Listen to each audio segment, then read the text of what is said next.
Sebelum kita melangkah lebih jauh menggunakan program ini, Anda akan saya perkenalkan dengan menu Edit, kemudian Preference. Pilih General. Nah, pada menu Preference ini kita bisa melakukan beberapa settingan-settingan yang nantinya akan kita gunakan di dalam membuat suatu project. Nah, pada menu General, di sini kita bisa mengatur durasi dari transisi video, ya, kemudian durasi transisi audio, kemudian durasi dari image yang diam atau still image. Nah, di sini juga ada settingan untuk melakukan atau menentukan metode timeline playback. Kemudian di sini kita juga bisa menentukan perlakuan terhadap bin. Misalnya, jika kita melakukan double klik pada bin, maka akan terbuka pada window baru. Atau kita gunakan settingan-settingan yang lain. Misalnya, open in place. Kemudian, jika kita tekan Ctrl atau kita tekan tombol Alt, ya. Nah, kemudian teknik rendering, ya, yaitu optimize rendering, kita bisa menggunakan performance atau kita bisa menggunakan kekuatan memori kita pada saat kita melakukan proses rendering. Kemudian untuk settingan audio. Nah, untuk menghasilkan audio yang baik pada project kita, ada dua hal yang harus kita perhatikan.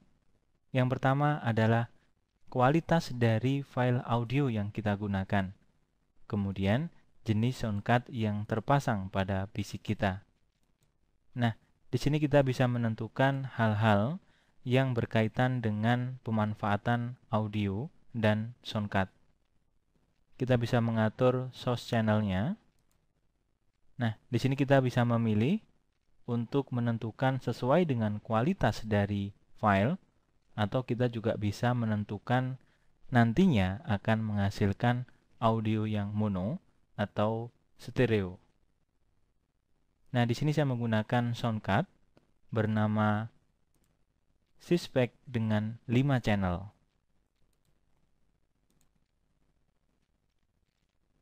Nah, kemudian di sini kita juga bisa mengatur autosave, ya.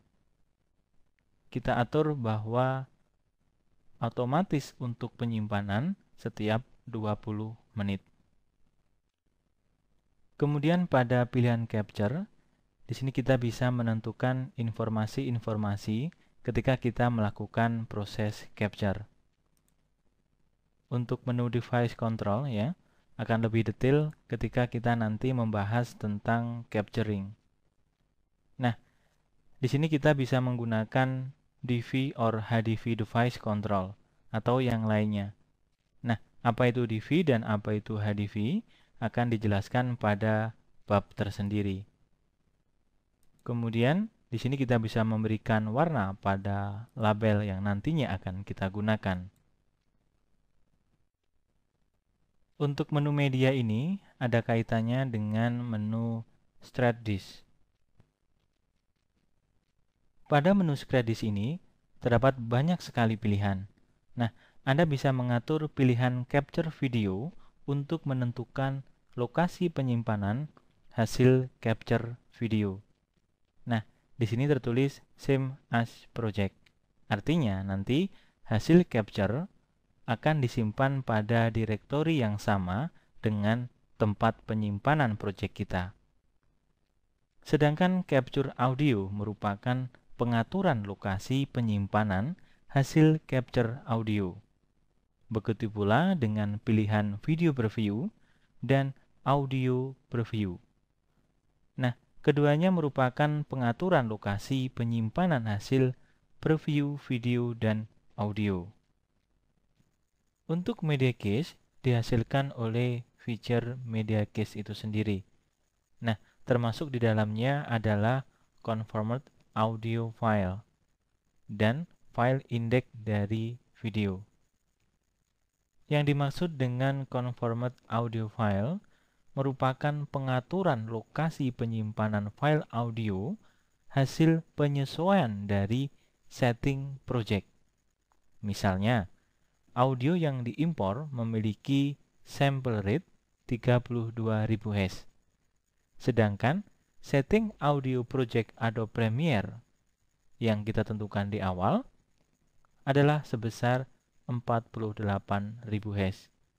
Maka, file audio yang diimpor akan digandakan dan disesuaikan dengan sample rate project Adobe Premiere. Nah, untuk DVD encoding, ini akan bermanfaat ketika kita bermain-main dengan DVD pada akhir proyek kita. Selanjutnya, di sini kita juga bisa mengatur ketika kita nanti menggunakan title, kemudian jika kita menggunakan teknik trim, dan pengaturan user interface. Nah, di sini kita bisa mengatur nilai brightness dari tampilan program ini.